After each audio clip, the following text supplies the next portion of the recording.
some say, have said, will say, Dune isn't a white savior story. It's a critique of the white savior story. Paul doesn't turn out to be a savior. What is all the fuss about? The fuss is about Herbert's project as, yes, a critique, but also as a perpetuation via Orientalism of the very colonial perspectives that it aims and intends to critique. Herbert's critique is basically Herbert's white man's burden, where he, the enlightened one, does the white savior story correctly by critiquing it. And by critiquing it within his own project, and while doing it, he himself becomes the white savior behind his anti-white savior narrative. This is Watch This with RickRamos. This is Dune 2. I agree with everything you're saying, and yet I find myself in this weird position where I'm asking, if you're white, can you make any kind of commentary on this and be correct or enlightened, artistic? I think there needs to be. I think there needs to be a level of empathy where you put yourself outside of the story that's being told and try to imagine the people that it actually affects. I don't. I did not enjoy this film. I don't think that I would enjoy. I don't think I would enjoy Herbert's source material. Therefore, I'm glad I never read it. I'm very glad that I didn't read it as a kid because who knows if I would have absorbed it then, only to come back to it years later with the understanding and realization of what the story actually stands for. I think one of the ultimate, and I don't even know if we discussed this in our last conversation, which was 2 years ago, I believe, right? It was 2021. Uh huh. We did Dune. It was episode 353. Mm-hmm. So we talked the politics, we Yeah. talked the religious borrowings, the Arabic language borrowings, the Fremen as coding for Middle Eastern, North African Mm-hmm. cultural uh, groups. So we kind of did it all. Yeah. The question that comes up in my mind is it a racist film? And that, and a lot of people would just blanketly call racism, any level of racism is racism and it's all equal. I don't agree with that. I think that racism comes in subtleties. I think racism comes in degrees of danger. Some of it is ignorant racism. Some of it is straightforward hatred. I don't think that that's what this film is. I think that this film is attempting to understand human cultures without actually doing the legwork to really educate themselves about the interaction of the first world, desert people, um, colonization, basically everything having to do with world history, whether it be British or American colonization. Um, I think you look at this film, and if you're objective about it, and if you're open minded, it would be very difficult to take the stance of it's not a racist. It's not racist in it's not racist on some level. That's where I stand. I find it very difficult to watch. I find it obvious, paint by numbers, just kind of, it's a beautifully wrapped box, but it's Christmas time and you open that up and fucking socks. That's all there is. You know what I mean? It's just Some like I'm little sitting. Middle Eastern socks in Yeah, there. And you're like, these exactly. are cute. Yeah. Ours are better. hmm This is just it, Um, it does nothing for me in that sense, and I think it's rather I don't think it's intentionally insulting, but I think it wants to pat itself on its back for being enlightened and woke without without any kind of true understanding of culture, culture and what people do to one another. Um, I didn't necessarily hate this experience, but I was bored out of my mind, and I was not only disappointed. I was disappointed because when you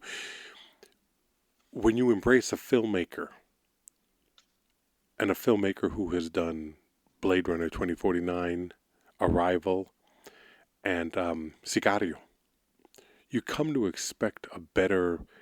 In a weird way, it's a lot like watching Terrence Malick's The New World. You were kind of hoping that this one would get it right, and then you just see that it's more of the same bullshit without any kind of real humanistic understanding of the material that it's dealing with. I find that very problematic. Look, I mean, we go back, go to the Libsyn, go to the Watch This with Rick Ramos page on Libsyn because I don't think it's on the Apple anymore until we fix some of that. But go to the archival page, Mm-hmm. Libsyn again, episode 353. I would strongly suggest that, I mean, listen to this because I want to have a different conversation than what we had before, and that's kind of going to be our challenge tonight. Mm-hmm. Um, Of course. is how do you say something different about something that's being done in the same way? Which is just it's the continuation of the first film, um, the continuation of the story from the original book.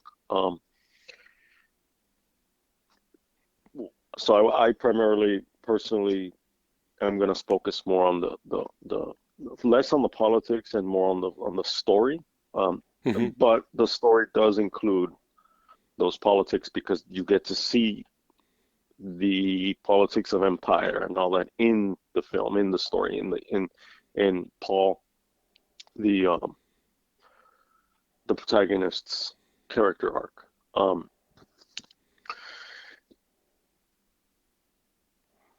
The racism question is it's not, it's not that simple. It's not just this is not and in the first episode that we did on the first one we mentioned Birth of a Nation. This is not Birth of a Nation. This is not that. No. This is cosplay. This is this is Orientalism, where you have these fantasies that are also culturally inherited Western fantasies of what it means to be the noble, savage Arab, um, and it's also Villeneuve. I think is uncritical of the material because I think he's like in fanboy mode.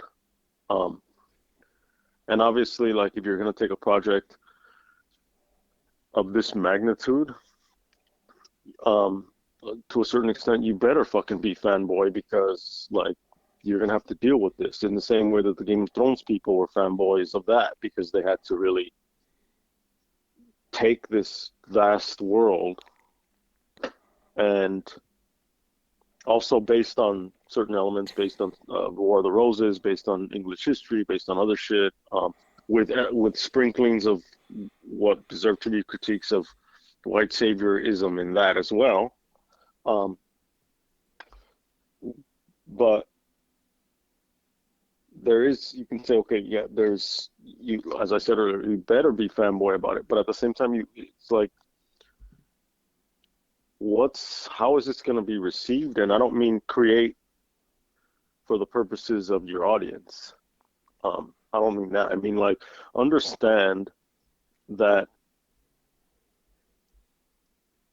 what you're creating for Villeneuve for this film is going to have a certain cultural resonance now that's going to be different from the cultural resonance of the book so many decades ago when that came out. It's a different context. Right now, we're watching Dune, and then out in the outside world, Gaza is being leveled on the red carpet. Anya Taylor-Joy cosplaying the hijab. Like, how is this? Have an understanding of how this is going to be. Different readings of this. How is this going to be received? And understand, and within oneself, kind of look at it and say, well, what's the counter argument to what I'm doing? Mm-hmm. For us in this conversation, the counter argument is what I basically introduced the episode with is it's not a white savior story. Like, come on. I mean, the counter to the counter is, well, as we said in the first one, is basically it is a white savior story, but with a twist. It's a white savior story telling you, but this isn't a white savior story. Because the white savior is actually evil. It's a cautionary tale. But it's not really the cautionary tale that's the issue. If you're going to look at only the cautionary tale part, I mean, okay, let's look at the cautionary tale part of that anti-hero character. Let's go to Shakespeare. Let's go to Macbeth. Macbeth did it. Macbeth did it well. Macbeth did it with the heroic character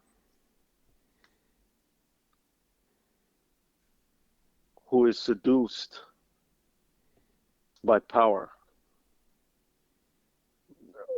One of the things that I don't know if Frank Herbert said it or I read it and it's associated with him somehow or in my mind or I don't know what, but it's that something along the lines of not that absolute power corrupts absolutely, but that power attracts the corruptible. And he was interested in the works of Ibn Khaldun. He was interested in these sociological studies. He was interested in the rise and falls of empire. He was interested in all of these kind of things. And he was interested in North African movements of independence. And he was interested in these things. And so he's using some historical stuff for his story. Mm-hmm. The issue is how, when you're doing that, what's your attitude when you're using these things, and what seems to be the attitude based on the material and based on the story. Again, going back to the anti-hero, Macbeth does it very, very well. His wife seduces him into killing the king. What happens? That's the story. The Godfather does it very well. You have a hero who has to take doesn't want to be like his family, has to take certain actions, and because of the circumstances, makes choices that kind of like are forced upon him. Those lead to consequences, which lead to more choices, which lead to more consequences. And so Michael becomes Michael. Darth Vader. In the horrible prequels, we see how he becomes Darth Vader, but at least in those horrible prequels, we see what happens. He becomes that person. Daenerys in Game of Thrones. The irony, this person of privilege who is brought way low, sold off, rises to power slowly, gets this idea, not only am I rising to power, but I'm rising to power for the people. I want to be the breaker of chains, right? Ends up as a fucking fascist dictator. What an arc. You want to talk about the reluctant hero, let's talk about Jon Snow. But reluctant hero who basically he has these prophecies done about him on and off screen. All this speculation is Is Jon Snow the one, right? Yeah. He ultimately does assimilate into this different group. And you can see the weight of all of these things on his shoulders on screen. In Sicario, you mentioned Villeneuve, Hmm. another Villeneuve film. Emily Blunt's character is supposed to be this hero who's all like, she's the one. But she's basically thrust into this dark world where all of these different powerful groups exploit others. And she herself is exploited, she's used, and she's forced to go along to make certain choices, to give in, to fuck certain people over in order to do the mission of this other group. In this case, the U.S. government, but through CIA versus FBI, blah blah blah. Because everything is larger than her, and we see that. Dune doesn't do that, especially it doesn't. Dune two, Dune or Dune two. Um, we don't see that, and I personally don't need this Hays Code thing where the person gets Paul gets his just, Hmm. pun intended, deserts. Yeah. Um, it, I don't need to see him like suffer for those choices, but I need to see him internally suffer for those choices, and it has to be done better than just cramming it into the third act. Well, that's part of the problem that I have with this film as a whole. Um, I like a movie to end. I don't want to be set. I don't want to have to be. I don't want to be forced to sit down and wait another 2 years for the conclusion of this story because it forces me to resent the material and the storytelling and the artists involved in it. I feel you said something very interesting in a text exchange that we had regarding this. When I didn't know that you had already seen the film when I sent you the text where I said you're going to be kind of pissed off because the movie ends on a cliffhanger. You said you knew, and that's you said something about that's either financial or economic or that's just the way. Financial the way it works out. And I think you understand that when those decisions are being made in that manner, uh, artistic integrity is slowly eroded from what is there. I never got to see. I never sat down to watch Peter Jackson's The Hobbit trilogy. As I understand, it was one book that was broken up into three stories that was unnecessary. It was an unnecessary lengthening of something that could have been told as one book, one movie. Um, with this, I feel like now I have to sit here. I've watched two disappointing films, and now I have to wait for a third film that I don't think is going to turn it around. Because I'm not emotionally or psychologically invested in this story. At this point, I gave the second film a chance, even though it might not seem as such. But I did give this movie a chance, hoping that there would be an elevation of the storytelling and maybe the story, you know, maybe the story would have a true understanding, would have a true cultural understanding that would fix a lot of the problems of the first film. It doesn't. It doesn't do that. But especially with Timothy Chalamet, who I believe is completely wrong for this part. He doesn't Yeah, you felt inspire. that since the first one. I felt that. I felt that in the beginning. I mean, I have to believe that a leader inspires, and I never, at any point in the 5 hours of watching this film, did I ever feel like this is a man that would come to lead a tribal nation. Men, women, children, old people. I did not look at him and see the Messiah. I did not see salvation. I saw a weak, in a weird way, in the first film, his appearance lends to that. He's a skinny, young, weak prince, duke, prince, whatever. but he's ineffectual. He's young, and there doesn't seem to be any kind of real, for me at least, potential there. To watch him in this movie and see him fight and see him make speeches and see him speak with such gravitas, it's very much as if a young insecure boy is posturing, trying to be tough. At no point do I see somebody that I would follow into battle.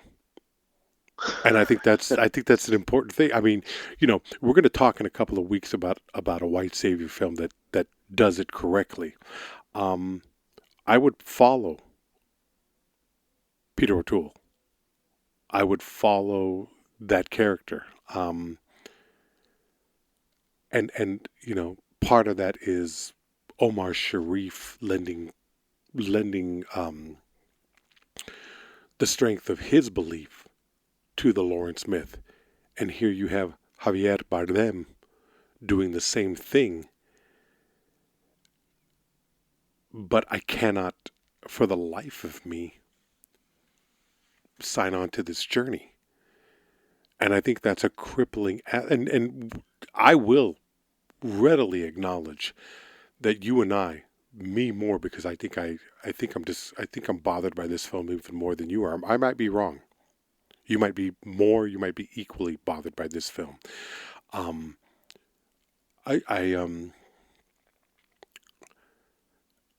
We are definitely in the minority in our views. The critics' take on this film is that it is almost like the salvation of cinema. This is grand filmmaking that should be experienced in a theater on the biggest screen possible. It should be experienced as this great epic storytelling on par with Lean. And it simply is not. It's just not. There's a lot of beauty in it. Denis Villeneuve has a wonderful eye, but I just don't see it. And once again, and I know I said this. I didn't listen to the episode, but I know I must have said it makes me long for what Jodorowsky might have done with the material. I mean, yeah, we touched on we at one point. I think you said that we both were like, well, most likely would never have been made anyway. But, yeah. Well, I mean, that was without a question, and it didn't get made. Probably, so but what probably would not have been, but what could have been, Yeah. And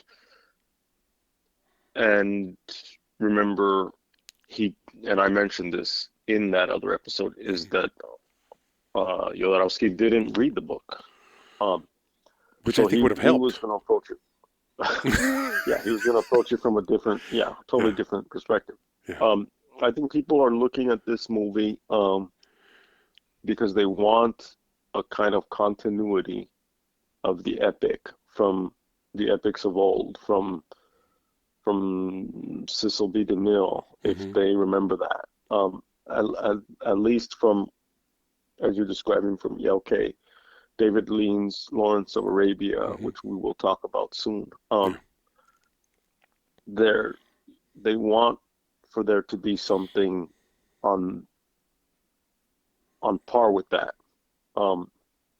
And I think the people who are kind of like looking at this film through that lens are not looking at they don't want to look at the political aspect of it. Some of them, and most of them, because they want to look at this is like also this is the world of the blockbuster. This is kind of like, oh, this is a different now source material than a comic book. So it's perhaps refreshing to certain people. This is, well, in that sense, yes, it is. But this is a comic book.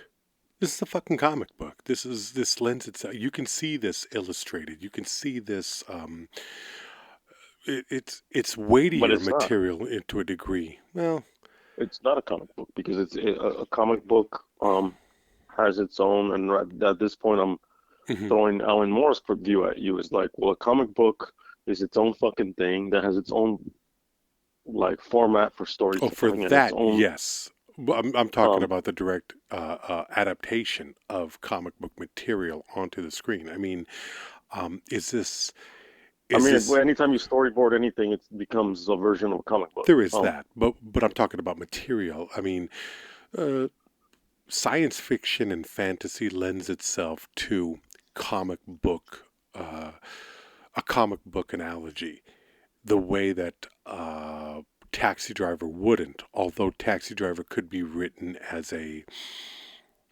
what do you call it? What do they graphic call those novel, books? a Those graphic novel. graphic novels. So I mean, it's always possible. I mean, it's oh my god, it's potato potato, it's tomato tomato, it's all that shit. Yeah, I Where mean, it's like I kind of, I don't understand what, but the fact of the matter is, it's there's some. I think there's something having to do with the audience that's directed at, and is this subversive? I think with Dune, he's attempting. Denis Villeneuve and well, not Denis Villeneuve, but Frank Herbert may have been a little bit more subversive about making a commentary about humanity through a mythological world, a fantasy world. This is a fantasy. This is science fiction, obviously. This is the story of kings and queens, and it goes back to um, Arthurian legends to a degree, mixed with Christ analogies, obvious Christ analogies, and a bare sprinkling of Islamic beliefs. But once again, Islamic beliefs as a background story to what is actually going on without any real understanding of what I I I never get a feeling for what these people actually are. And I think it's really interesting and very sad that as you watch this film, the use of these cultures as stand-ins for science fiction tribalism, I think is it's it's a very easy go-to without any kind of a true understanding of the world that it's attempting to depict. And I find that problematic. And that's not about appropriation. What it is to me, because appropriation is an obvious problem with this film. But if you were to take a film and attempt to really understand the lives of these people who are living in the desert, who are one with the desert and are taking from it in a way that others are completely incapable of through ignorance or through small-mindedness.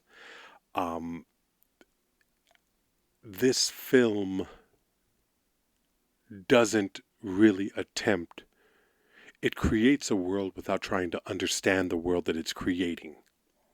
sure. Outside of your typical Native American, oh, they're wonderful, they're good, they're at peace with nature, Mother Earth is one. However, I have to be the one that comes in there and saves it. You might as well put Hmm. Kevin Costner in this fucking movie and have him riding across that desert.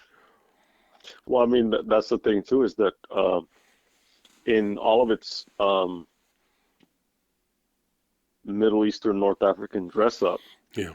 um, once again, the Western Hemisphere Native American aspect of it, I mean, the Western Hemisphere indigenous, which is Native American, however you want to describe that Mm-hmm. aspect, doesn't even, I mean, and it did right now because you brought it into it, but how often does that not come into the conversation? Because Yeah. it's like, it's as, uh, I had a professor that, I don't know if I ever told this story on the show, but I, uh, I did some coursework in Native American Studies, Mm-hmm. and one of my professors said that she met I don't know how she met this little boy, what his relationship was to her, whatever. But the little boy was also indigenous, um, and she said the little boy told my professor. He told her. He said, "You used to be Indian," and she said, "No, I am," and she described herself as Indian. Hmm. That The was the way that they, language. Yeah. and she wasn't that old, but she had her own reasons, and there are Hmm. many different terms and blah We blah. all we Um, all we all battle. We all do that battle. If you um, identify as a thing, we all do that battle. I mean pronouns, right? Yeah. Um, Language. Hmm. Okay, so you used to be Indian, and she said, "No, I am Indian. I am Indian. You are too." And um, and then it opened up to this other conversation with the boy and blah blah. And then she gets out of the store and she's like, even in the mind of this child, contemporary child, indigenousness is relegated to the past. Yeah.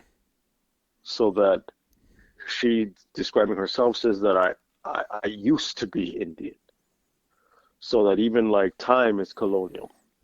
She didn't say this part, but the way I'm thinking of it Hmm. is that um, like modernity, like liberal democracy, with time, everything just gets more and more, Francis Fukuyama, the end of history. Yeah. By the end of the 90s, we're great, right? Not. Um, it doesn't work that way. Um, Frank Herbert didn't envision a world where a famous, wealthy, corrupt, urban landowner convinces a population of largely white, rural, small town, you can say, or can be argued uneducated, racist, aggrieved citizens. He convinces them that he represents them and Yeah. motivates them to storm the Capitol in an attempt to overturn an election and cling to his own power. Frank Herbert didn't envision that the world where there is a character who did that. Um, had he done that, there would be people today that say that's fucking racist. To say that, when, as with Clinton, when she called Trump's followers deplorables, it was such a pejorative term. Um, that's so racist in some states. That book, had Frank written that book about Trump, had he envisioned that world, that book would be banned today in certain states, Sure. in Trump states, in red states. No, Frank Herbert wrote the book that he wrote, and if you call the book that he did write out on what it does do, then you're exaggerating. It's hyperbole. It's alarmism. It's uh it's racism against white people for describing a trope called the white savior trope. Um, and it's a double standard. It's playing the race card. You know what I mean? It's Hmm. becoming the Johnny Cochran. It's, if you remember that name, any of you, that most of our people are probably of our age, but you know what I mean. And it's just interesting that um,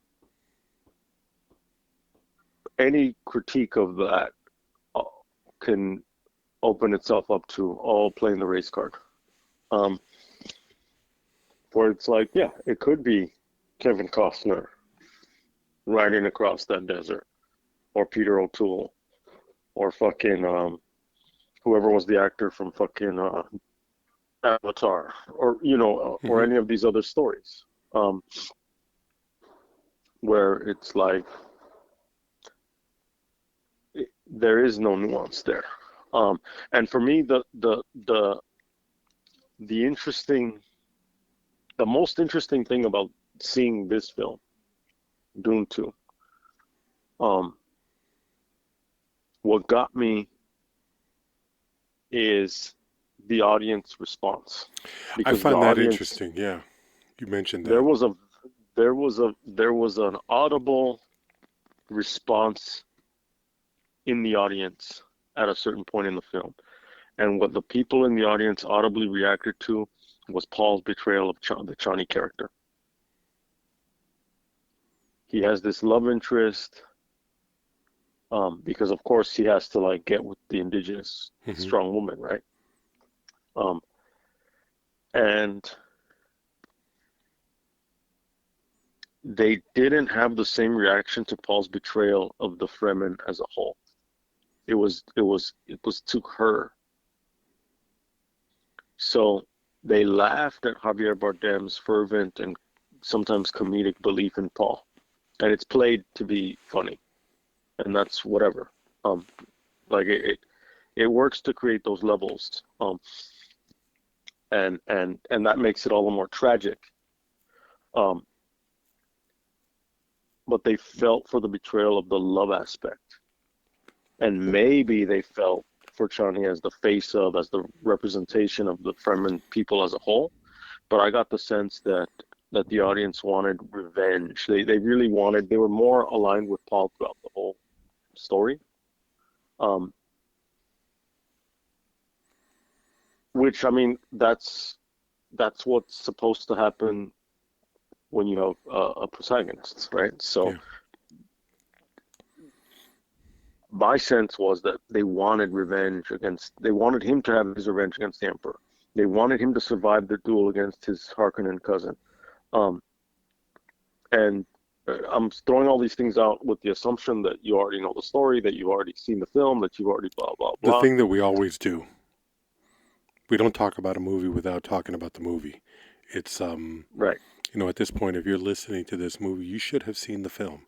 We're not giving away anything. We're not telling you anything that you don't already. I mean, to have a thoughtful and educated discussion about art, you need to look into all aspects: beginning, middle, and end, future speculation, backstory that it plays in, whatever is there on the screen, and in some cases, whatever is there in the book, if you have um, read it previously. It's all up for grabs. On this show, it's not about spoilers. It's about understanding the material, and endings and plot points and surprises play um, into that truthful understanding of what you're witnessing. So yeah, I've come to terms with that a long time ago. Yeah, I mean, but it's also like some people aren't gonna go back and watch, and it's like listen to the episode anyway, like Hmm. whatever. But um, the fact of the matter is, okay, like he has to escape because of his family was murdered because of imperial fucking plot. So Yeah. he and his mother escaped to go with these desert people. Um, he buys into his role as this prophesied leader that's been planted into that community by his mother's religious order, as propaganda. Then once he proves himself as one of them and gets with one of their women and they all believe in him, he reestablishes himself as a nobleman. He essentially betrays his identification with the Fremen while still cynically using them to fight on his behalf. He betrays Chani, his brown lover, while forming a political marriage with the emperor's daughter. Um, so when all of this happens, the audience, he's like, I'm gonna take this white woman in marriage, and we're gonna have a white empire or whatever, and then you could hear the, oh my fucking god, like he Yeah. fucking like, like let's all clutch our pearls because he betrayed this woman. Um, For anybody who hasn't and paid attention to history, yeah, I guess that would come as a shock. but it's there's that aspect of Yeah. what you just fucking poked at, but it's like, but to me, when in that moment, I'm just like, yeah, but that's one person. That's one fucking person that Yeah. he betrayed there. Yeah. Um, and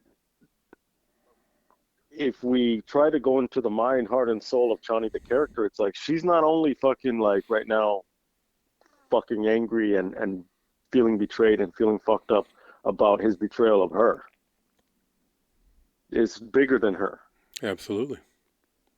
And at that point, I'm like, well, you're so fucking bought into the propaganda of the film, even though I think it's not necessarily like on purpose propaganda. It's not that Villeneuve says like, oh,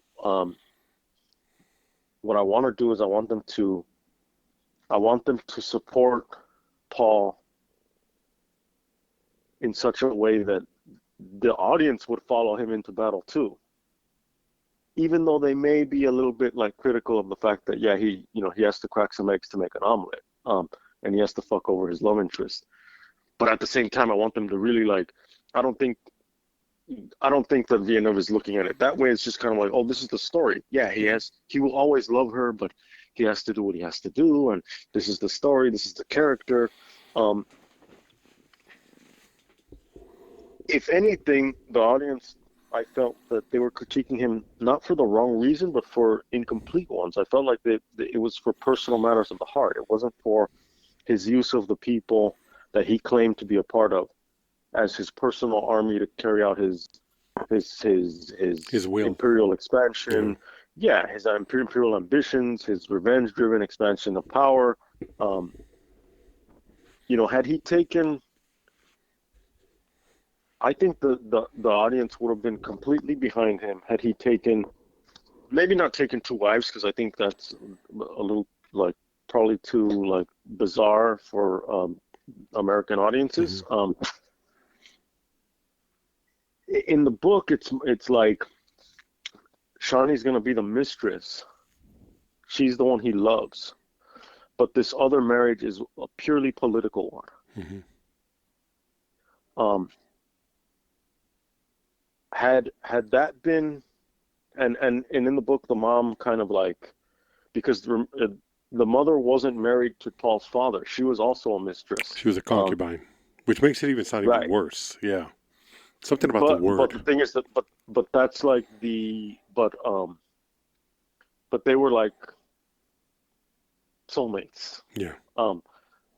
So in a sense, she's like, nah, girl, like, just know, like, you may not be the wife, but like, you're the one.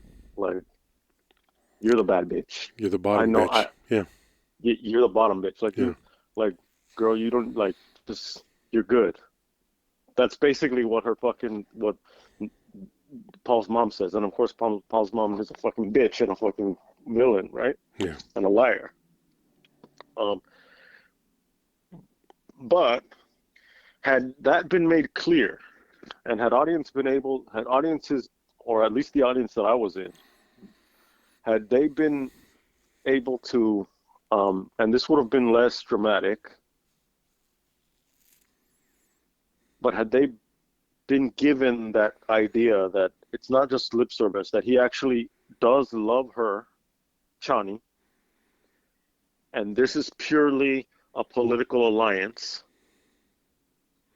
and so it's marriage only for those purposes, and had that situation been sorted out somehow, I think the audience, at least the audience that I was in, would have felt satisfied and would have felt that on some level it's a happy ending, because now the Fremen are free.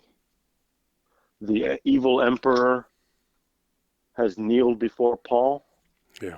Paul has gotten his revenge, and now he's going to go fight these other evil, supposedly families, who didn't protect him in his time of need.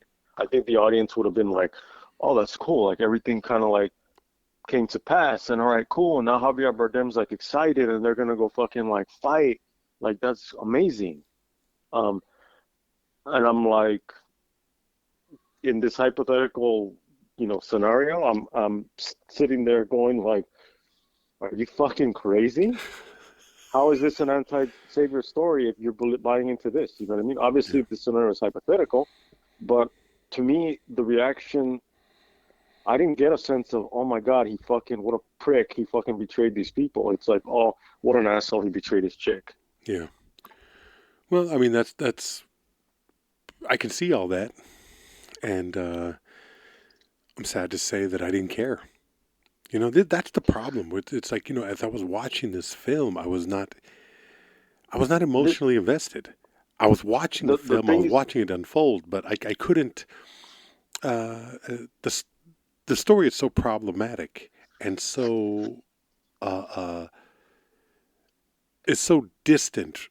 The, you and I have this conversation back and forth about the limitations of a film versus the limitations of a viewer. In my case, sure. but when a film, I believe, when a film misses its own point, which is not to say the point of the story that's being told, but misses the point of human history that it draws so blatantly from Christ mythology, tribal stories, all kinds of legends and tales of heroism. Um, it's difficult to sell out to what is on that screen.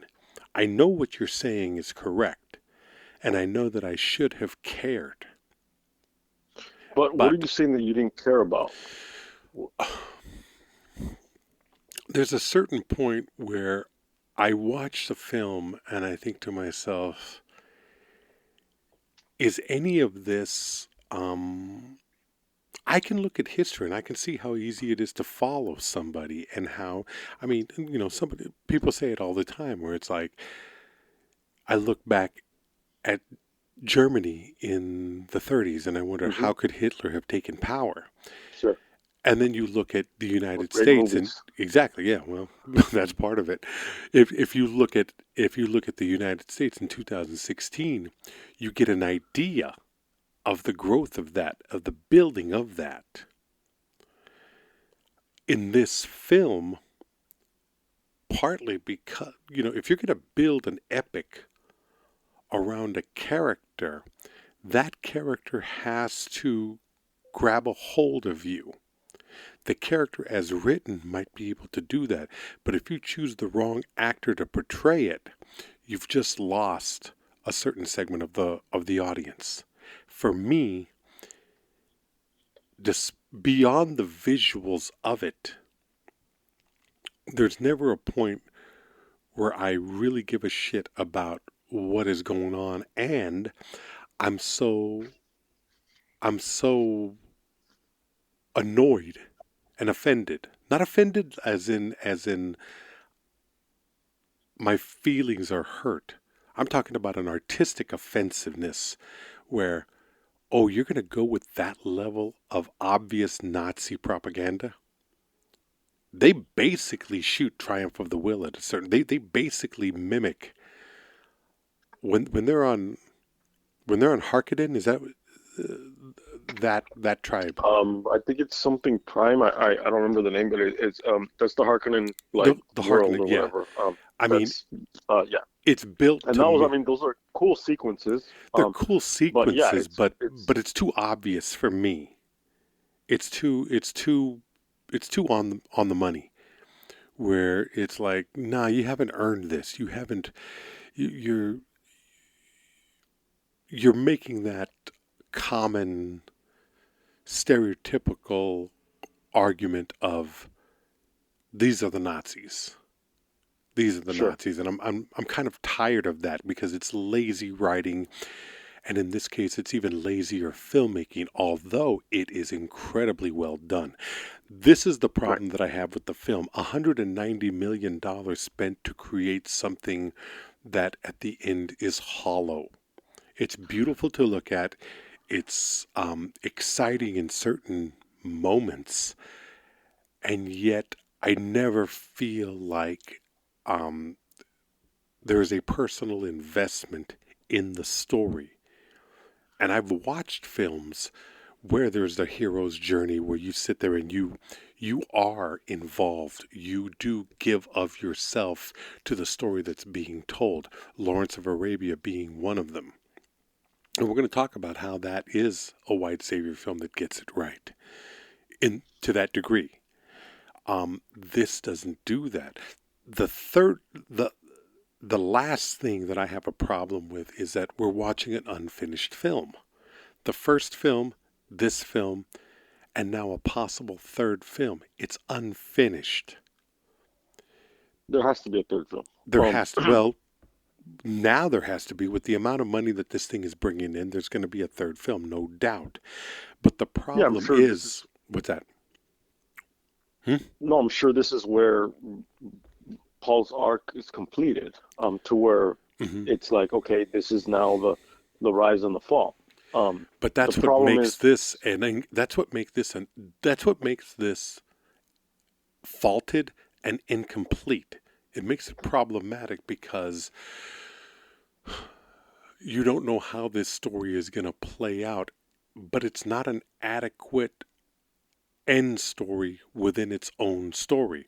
If you watch the original Star Wars, that first film ends. Lucas may have had ideas for sequels, but that first film ends. I don't know if you can say, you can't really say the same about the second film, but at least the second film had a ride that, like, well, yeah, because then it looks like its own hmm, three-act yeah. play. It's a trilogy. But And I think that's what this is trying to do. it's But I trying, get what you're but saying. I find that problem. I get what you're saying. But it's also it, and you and I have talked about this, and I might have mentioned it earlier in this episode where it's I've already watched 5 hours of a film that I don't particularly care for, and now I have to sit back and wait for another 3 hours of something that I'm going into with a bad attitude, and Well, it's I not. mean, imagine the audiences who listen to these episodes that are like, we just heard you talk fucking for 2 hours about how much you hated the first one. Now we're going to see the same shit about the second one. Maybe, What I'm saying is that but you're the film does saying the same that thing. that's right Yeah. because it's parallel. But you're saying you don't care. But Uh-huh. you told me you said all what you're saying is Yeah. blah blah. It sounds you're right, whatever. Uh-huh. But I don't care. But you don't care as an audience member. What Uh-huh. I'm saying, I'm not caring or caring or whatever as an audience member. What in that sense, like, no offense, but I don't care if you care as an Hmm. audience member Yeah. compared to what I'm talking about, which I think is it's like Well, you're making bigger. You're what making a greater statement. You're talking about you're. If I'm hearing you right, and I believe I am. Well, one aspect of it is there's a level of simplicity to the storytelling in which an audience is manipulated into this guy's story, and the people are sacrificed for a mediocre love story between him and this woman. right. And that And I agree yes, with you on that. I absolutely agree and with you. that's and that's what people are more in the sleight of hand, Hmm. which again, I don't think that this is like done necessarily on purpose. I don't. I just think that as with history, these people get swept aside Hmm. um, But that's an easier story because to everyone's tell, you're right, and and it's that's why it's easier to done. look at like Hmm. it's easier to look at these people as so-called individual characters, even though they represent these other Well, things. that's the thing. You never get to But know these people outside of the fact that they are I mean, masters of the desert. You never really get to understand what their religion is, what their beliefs are. There's a hint towards, and it's really obvious. The older people subscribe to the prophecies. The younger people argue against that fight. It's a cult. there's that It's a plus youth the southern culture. Yeah. versus northern because it's Hmm. different. Yeah, I mean, sure, yeah, the younger people are more so-called rebellious Hmm. amongst the rebels, right? The fact to me though is that like, well, look, you're not going to be able to really get into um, how much can you possibly learn about any group and anything like in a film? It's you don't have time. Um, so that's already I don't part of know the if that's sacrifice. true. If you're going to take the time to develop a language for them, if you're going to take the time to create these sets, I think Yeah, there but should none be of a that. I mean, yeah, but okay. That's all stuff that happens yes, but also over the to create a expanse of a foundation. mhm, That's not stuff that you don't. We don't spend a lot of time having these like. The film isn't in the language that was created that takes from um, Turkish and mhm, Arabic and all this other shit. It's not it's not like Game of Thrones where they could make all these different languages and they could have episodes mhm, that like yeah, show them in these areas and it shows these different like cultural settings and blah blah blah. They don't have time for that in the film. they don't. I get that, but what I'm saying is that like as you kind of refiltered what I had said, it's like the audience is able to focus on one betrayal in the micro, um, and they miss the whole part that it's like everybody else got fucking screwed over Hmm. because in the the big picture is like now he even says himself, now I'm gonna wage war and lead them to paradise, Yeah. meaning they're all gonna die. Yeah. That's what that means. Oh yeah. Um, and knowing that it was all propaganda to begin with, um, he's not a believer. He's not, we talked about this. We talked about Lawrence of Arabia, and that's, how probably it's up for debate. Historians can talk about it, Yeah. whatever. How much, um, when T. Lawrence joined the Bedouin in their fight against the Ottoman Empire, um, he believed in their cause. He believed in their Hmm. cause, but he also believed that that Britain would do the right thing, and he also believed in his own ego. Yeah. He learned a bitter lesson, but he believed. Paul, as a character, you get a sense that he never believed, and that, I mean, that's fine. A character can do whatever. Like Yeah. you can write a character as a pure 100% prick. You can write a character as the most saintly, beloved, benevolent character, and then the interesting ones are the ones that have a blending of the two. Those are the best ones. Otherwise, boring. Um, Michael wants to save his family, and in trying to save his family, he destroys his family. Yeah. That's that's drama. That's tragedy. Macbeth wants to be king. He wants to be this great hero. And so, in wanting to be this great hero, he undoes the very things that he wants the most. That's drama. That's tragedy. All of these characters that I talked about. Darth Vader. If only I were in power, then I could. It's we're gonna fight until we have peace. Yeah.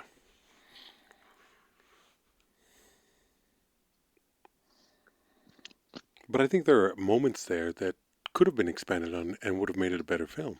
And then this again plays into the trope that I like to try to avoid. The movie that we're watching versus the movie that we should be watching.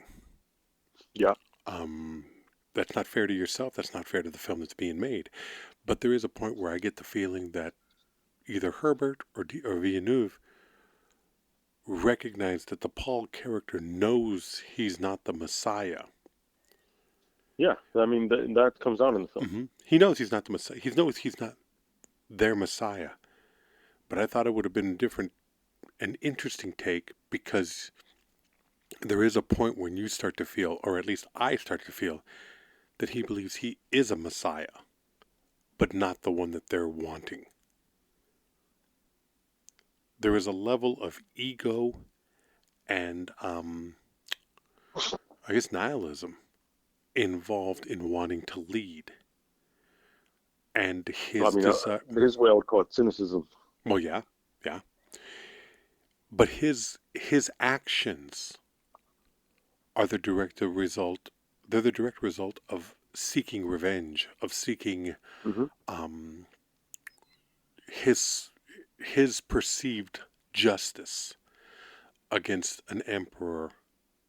And we haven't talked about this. An emperor, an incredibly wasted Christopher Walken.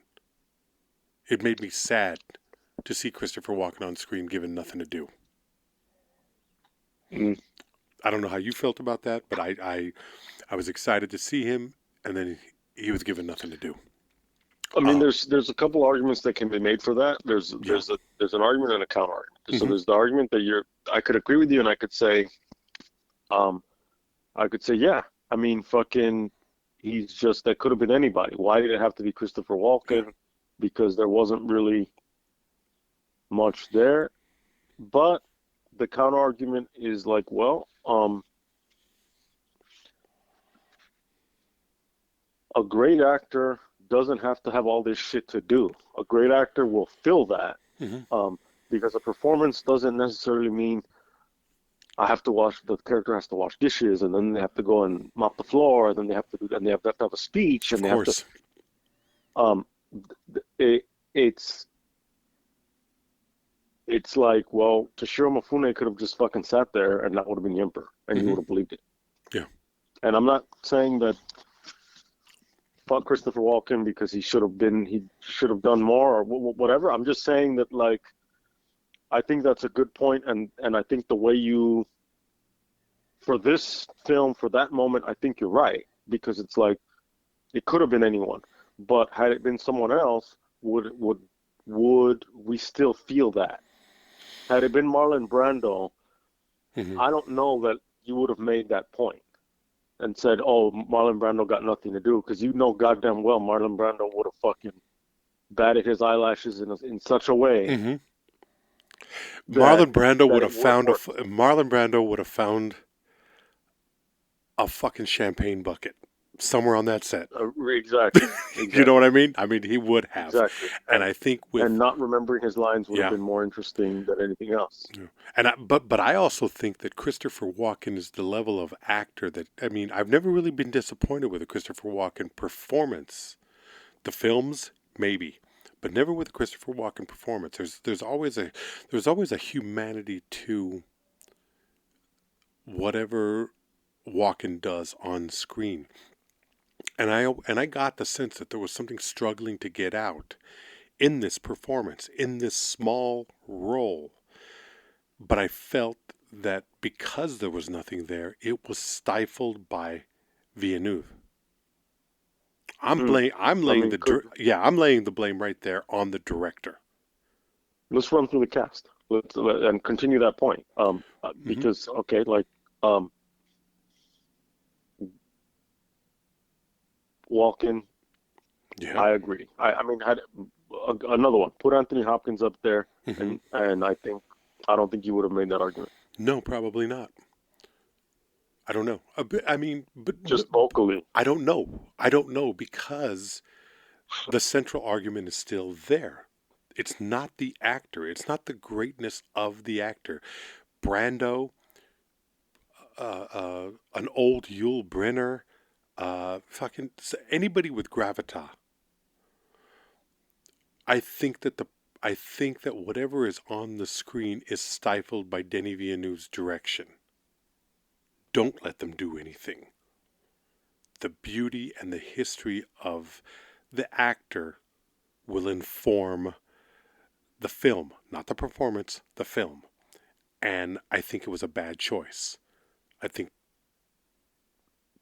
Walken could have had more fun with it. I think Walken looks old and tired and like okay, he looks like he's collecting a check, but not Yeah. because he's just showing up to collect a check. It's because he has been given nothing to do and he's been asked not to do it. So that's the problem I had there. I've seen Walken. I've seen Walken do great things with very little. Um, this is not one of those moments. It was supremely disappointing to me because I think I think Duvall. It would have been the same thing with Duvall, Dustin Hoffman, De Niro, Gene Hackman. I think any one of those guys. I mean, these great physical presence. These men who carry with them the history of the later half of the 20th century 20th cinema. century cinema. Yeah, they would have delivered something, and I think Christopher Walken would have as well, if Denis Villeneuve had allowed it to breathe, and maybe he did, and then just edited it. I don't know, but whatever is on that screen doesn't work. So, it's one of those things where you can only imagine what was left out and what the choices were made. You and I can sit here in our, I guess, in our ivory movie watching booth and talk at great ends about what is right and what is wrong about these films. We weren't there to make the decisions, and it's all I can say is when a movie gets something right and when a movie gets something wrong. And I think this movie gets it wrong. And I think part of the problem is, and I mean, I've never said that white people don't have a right to tell stories. But I will say that as you watch a white person's interpretation of the story, their version, I'm more likely going to be either disappointed or unsurprised by the course that they take. Dune Part 1 and Part 2 are not any kind of a surprise to me. Oh, I want to continue to go through the cast, but I can't let that one go without Commenting on it or exploring without it? digging. Okay. Yeah. Yeah. You said say what you said and one more time, because you said white people. You said you're not going to say that white people don't have a right to tell stories. Well, a lot of times you But hear that white people don't have a right to, this is our story and you don't have a right to comment on it. I mean, this is a white story though. Like this is the perfect. Like as much as someone can say, well, it's not a white savior story, it's a white story. It is a white Um, story. Well, I mean, it's written by a white man going in, but it's a white no, man yeah, going sure. into That's not even what I'm talking about. Mhm. Like um, that. I don't mean that. Like, Okay. okay, Othello is written by an Englishman, and it's about uh, a Moor, basically a Berber. Yeah. Um, um, that's not what I'm saying. What I'm Okay. saying is that it's a fucking colonial white story. Hmm. Um, th like the way and the interpretation of it is that, you know what I mean? Sure. Because by coding the Fremen as the way that they're coded, um, I don't know if it's I don't know who where this quote, but it's like I don't know if it's James Baldwin or I don't know or if I'm bullshitting or what it is, but it's like you call me black so you can be white. Um, Hmm. it's like by coding these people as the brown desert people, whether you use the term brown or not, whatever is it's like, well, now these people are coded as European. Yeah. Um, so and also, I mean, that concept of whiteness is also like um, in the same way that critics say that men suffer under patriarchy in different ways. Hmm. I mean, the concept of whiteness is also this artificial standard that fucking people are made to aspire to and also supposedly live up to. Yeah. Um, and it's all artificial. And so even the idea of like, can white people tell a story? It's kind of like, first of all, like, can people tell a story? Yes. Now, can they tell a good one? Mhm. And what is a good one? But okay, so going back to the idea of like, um, you mean tell a story about, because when you get into with quotes our story, or when someone Mhm. says our story, Yeah. you're talking about like now the way that other groups are being Depicted. depicted, right? Yeah. Mhm. Um, so go into that more, because it's like, well, how is one to, like, we don't want to live in a world, at least I don't, where I'm only gonna write about my own fucking personal Yeah. experience, and fucking only write, write what you know, Mhm. and only fucking this, and it's kind of like, no, I want to write a monologue from a perspective of a Mhm. female character. But I'm not a female character. I don't Mhm. know that. I don't have that lived experience. You don't Um, have that I lived don't go experience, through those but spaces. I don't, like, whatever. It's just kind But of if you like, live yeah. in this world So and you encounter people and you speak I with do. them and all of this, you get an idea of what motivates women. You get an idea of how they're different from you as a man, how they are similar to you as a man. And that plays into your interpretation of the character that you are writing. If you look at Alien, Ellen Ripley was not written as a man, as a woman. It was not, she was that character was not originally written as a woman. It was Ridley Scott who took the step to, far as I remember, it was Ridley Scott who took the chance to change that a little bit, to change the dynamic of it. Um, and there are aspects that come out more fully in the second film as she takes on more of a motherly role and you start to understand her backstory. With this, I just feel, and maybe the book is different. I haven't read the book. Maybe there is more of an attempt to understand the Freeman people. I think it was something that bothered me in our first viewing of the film. Freeman. That's just too fucking obvious for me.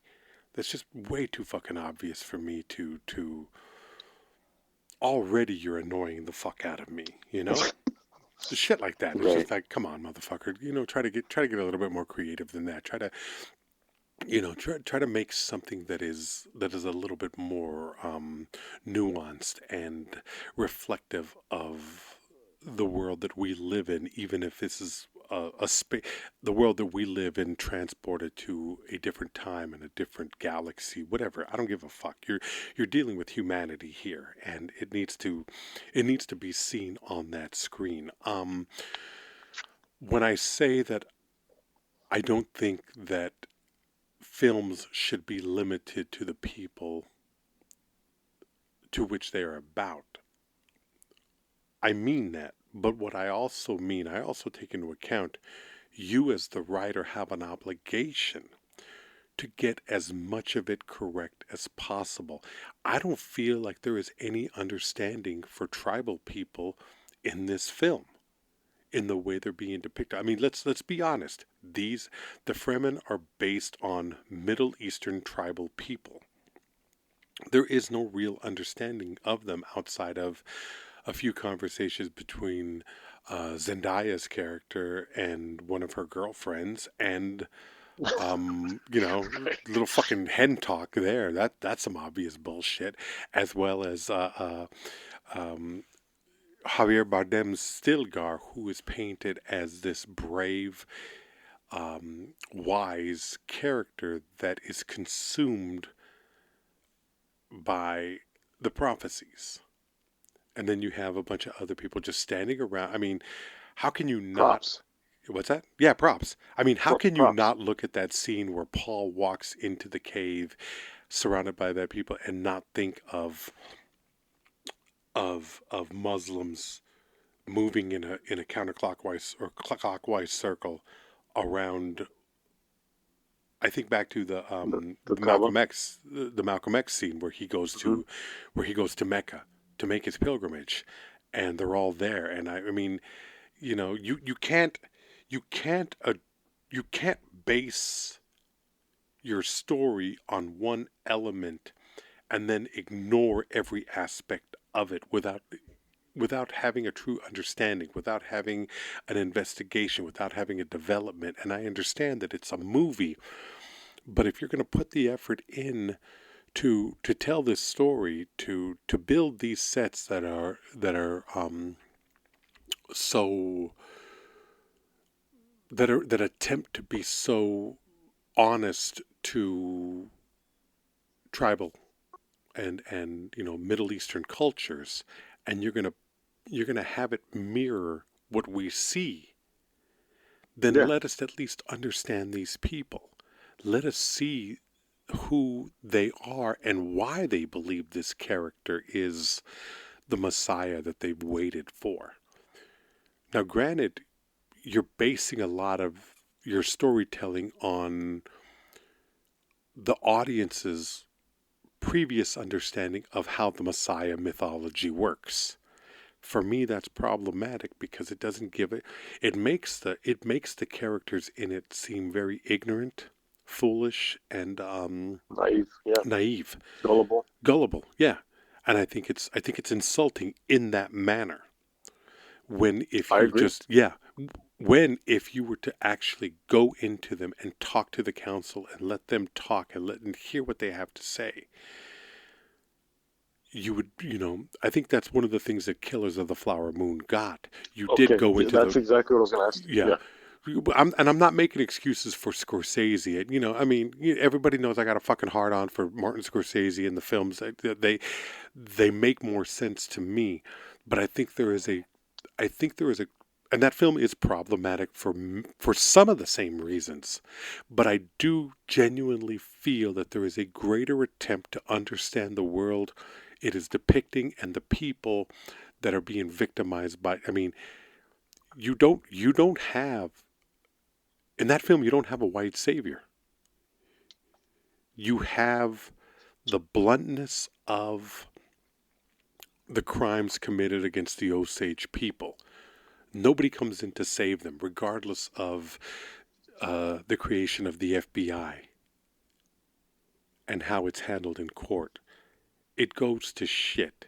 Everybody knows that. There is no attempt to excuse it.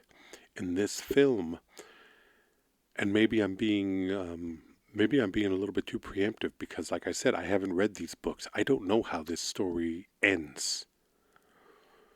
Is Paul going to completely?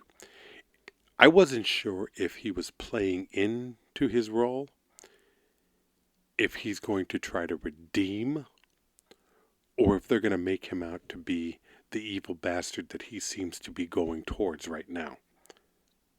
Um, but that's the problem in a film that I thought was going to end, and now I have to wait Yeah. 2 more fucking years to find out how this story goes.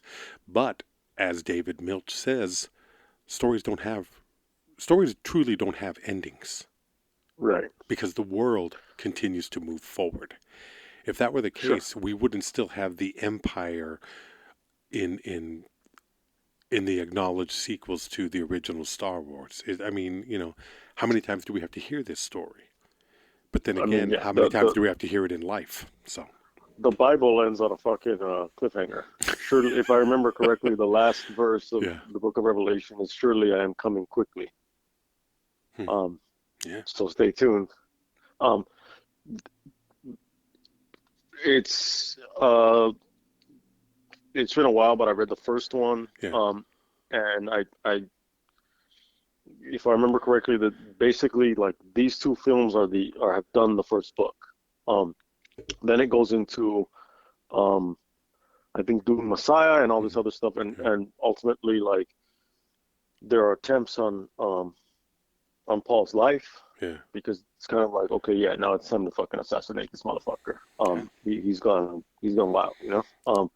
But it's there's a clip, and I don't even know what film Denzel was talking about, but I've seen this clip on Instagram and on YouTube or whatever, where they're doing this kind of like cast interview thing. Hmm. Um, Oh, fences. and Denzel, It's fences. okay, fences, Hmm. and I'm sure you're familiar with it Yeah, I've now. seen it a number of And times. probably. and probably now like people who have seen this are also going like, yeah, oh, yeah, okay, tell us. I know you're gonna say tell us, and Hmm. so and probably some of you out there will remember it better than me because it's patchy. But the question revolved around does it have to be a black voice Hmm. for that story, and with black director, and Denzel says something along the lines of Well, with I remember exactly what he Scorsese. said. Do you want me to tell you? So, well, tell us exactly what. If you know exactly what he said, tell us. They asked him, "Does it have to be a black filmmaker?" And he said Steven Spielberg directed Hmm. Schindler's List. Martin Hmm. Scorsese directed Goodfellas. Martin Scorsese could have directed Schindler's List, and it would have been Yeah. probably good. He probably would have done a pretty good job. And Steven Spielberg probably could have directed Goodfellas, and he would have done Hmm. a good job. However, there are elements of culture, the food, and what he said was everybody here and everybody on that panel, the stars of the film, Viola Davis, um, everybody else who played the son, the daughter, they were there, and he was like, everybody here knows what it smells, knows what it is for a hot comb, the smell of a hot comb on the stove heating up on Sunday morning. That's a very specific thing, Hmm. And either you know what it is or you and don't. yeah, I mean you either you know what and even further, you know what a hot comb is or you don't. Exactly. That's what I'm saying. Yeah. Now I have no idea what that smell is. But But we I can know, but imagine. I can imagine based on my encounters and my conversations with black women. But do I have a right to tell that story? It ain't a matter of who has a right. Would I be able to bring that element into it? No. I could not bring Right. that element into it because I wouldn't know. You know, I do I know what it, does a would a white man, would a black director, would an Asian director know what it is for a drunken father to climb up onto his roof to pull a rope as a beer in one hand and a rope in the other hand, pulling a fucking paper mache donkey all over the sky while kids try to hit it.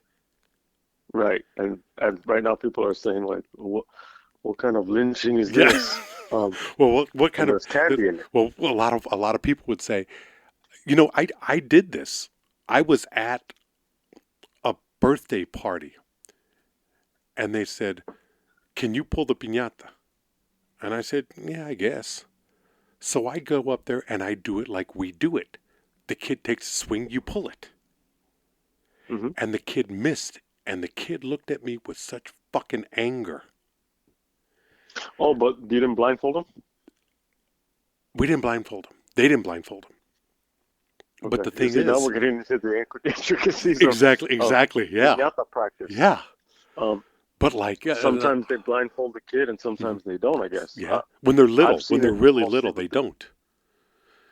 right. But there's also that element of someone running in there, trying not to get hit to stop the kid because his turn is up. Right. If you're Yeah. not from the culture, you don't know what that is.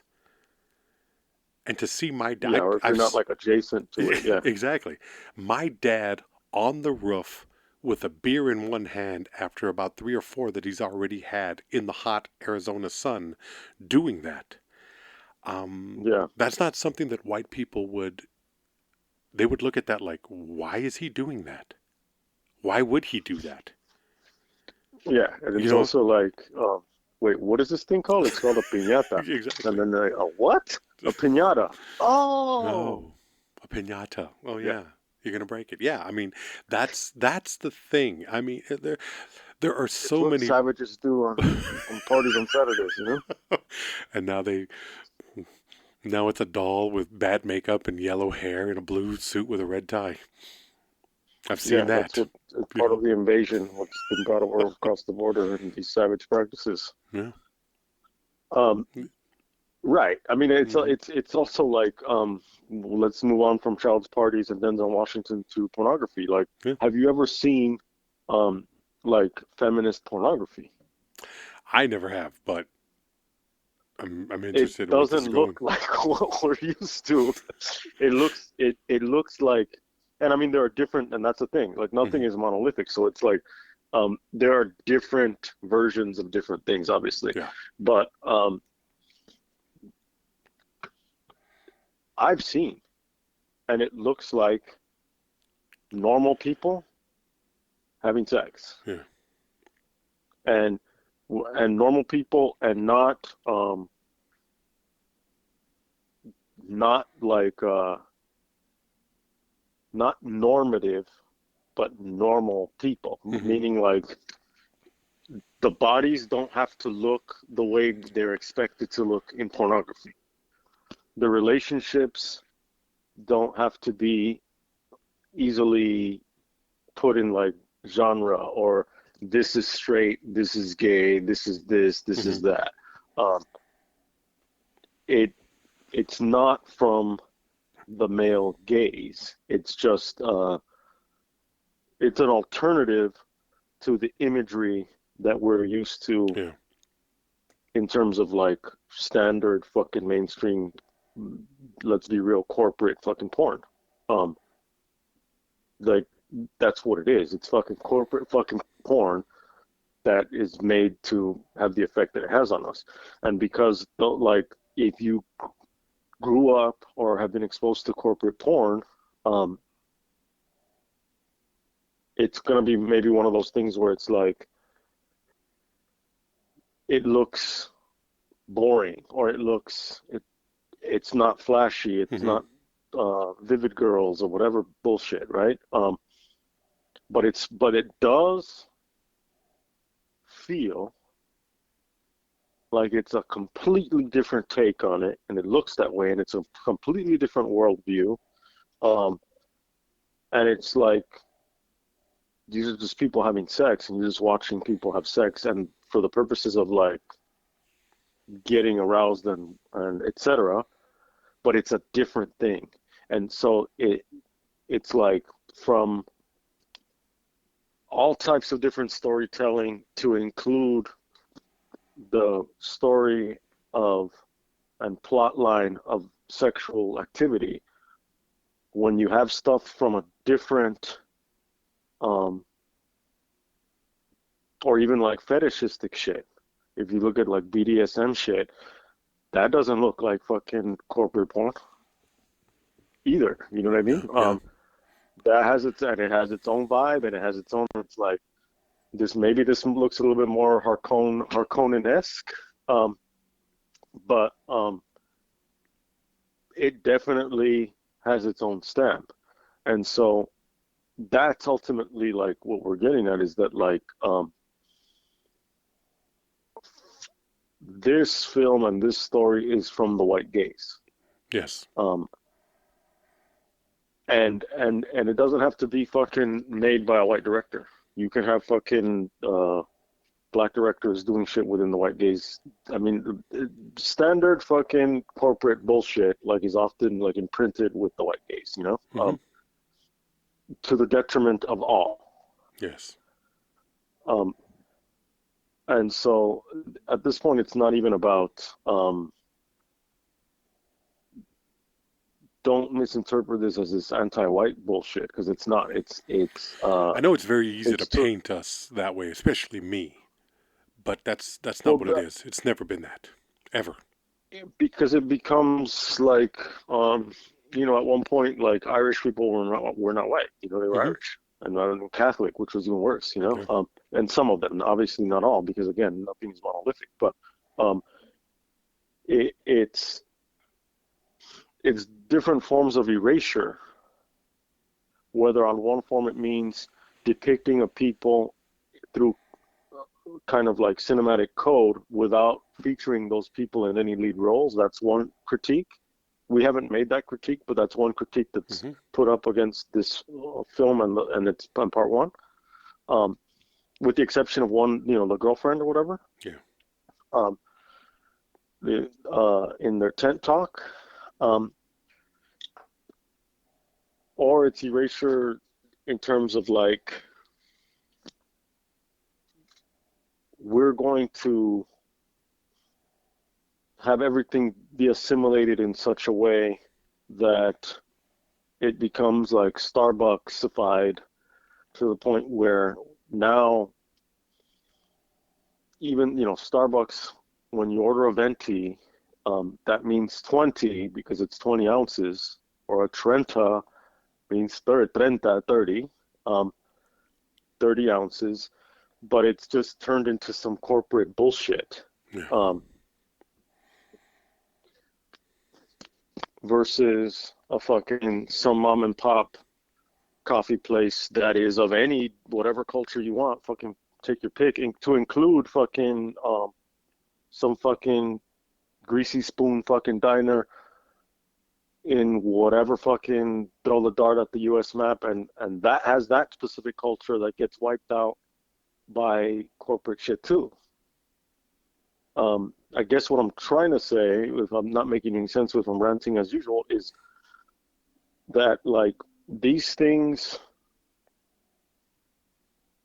beyond the novel, but when they come out through Hollywood in their depictions, not only do they, and obviously they affect the people who don't come out in the conversation to begin with first, the indigenous, fucking tribal, the people who have been washed away, relegated to the past. Those are the first people that they've already affected, like how long ago?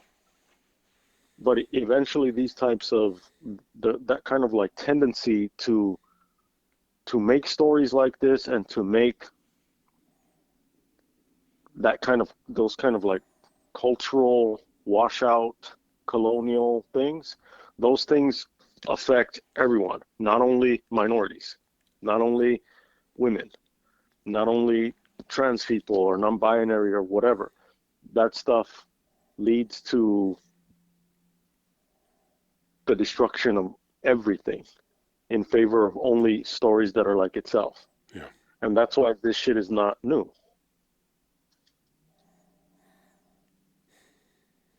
So we're complaining about this story, but I'm taking it out even further into a complaint of like the Hollywood tendency as a whole to not only promote stories like this, but create stories like this that fucking exploit and use shit only for the purpose of entertainment, and beyond the purpose of entertainment, it's for the purpose of making money. And that's how we're gonna have Dune fucking 10. Well, the idea is Dune Messiah and then a series. I'm done. I'm fucking done. I really, we'll do the next film. We'll talk about it, but I'm going to be even less enthused because Well, I don't like to be insulted, and I feel like the I'm feeling, creative yeah. the creative thing is to find another way to talk about it that shines a light on. I mean, I'm sure there's. I want to find a film that, some film that I have to stream that fucking like is from perspective opposite of this. We found it. What's that Indian running across the ice? Oh, Atarnajuat. Atanajwa. That was beautiful.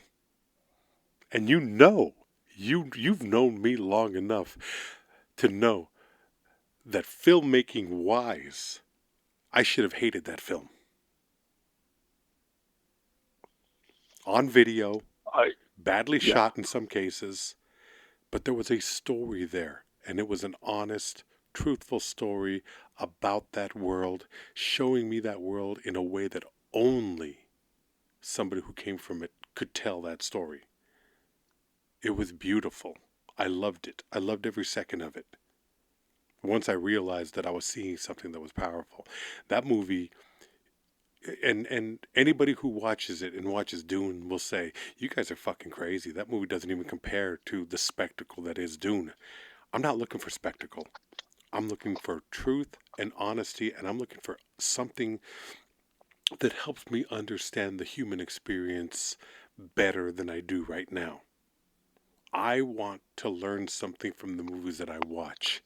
That was one of them. A culture that I had no idea of, that I had no understanding of. And watching that man run across that ice barefoot, that choked me up. That shit was powerful. if you don't want to go on that ride, I feel sorry for you because you're missing out on one of the great movie watching experiences.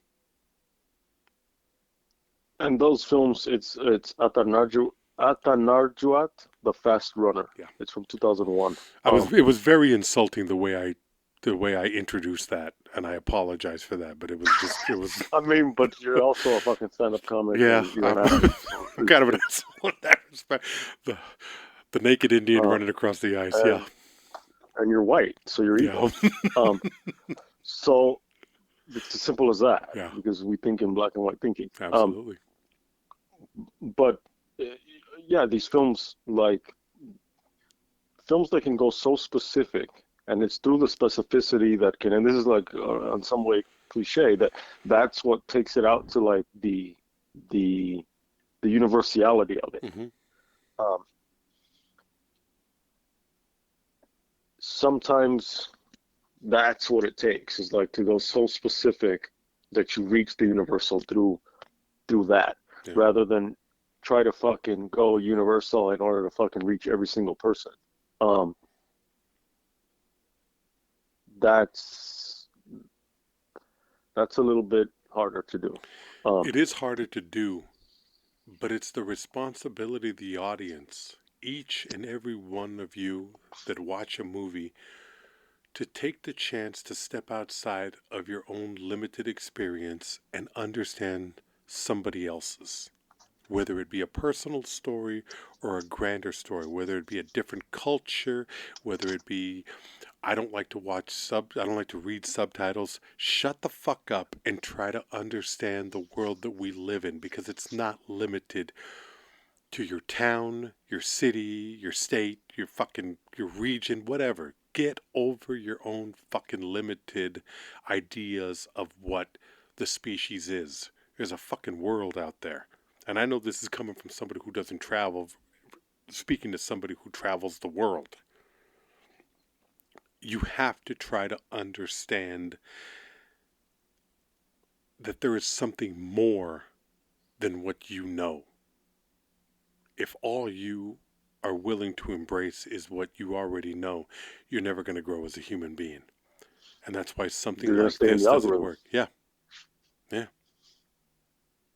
So So watch that different kind of porn, or do it. live outside of your experience. There's a whole lot more that will take you to a better place. You just have to be willing to take those risks. Yeah. This episode goes to Frank. Buymeacoffee.com/watch RickRamos. Buymeacoffee.com/watch RickRamos. Some people take their shit with like cinnamon. Some people venti. We take it however you give it. We're those kind of sluts. Thank you very much. Dune 2, amazing film. Spectacle. Colonialism, colonization, all of it. Amazing film. And two pissed off ethnic types bitching about it. You can't lose. Thank you for listening. Thank you for your continued support. We'll talk soon. Bye bye.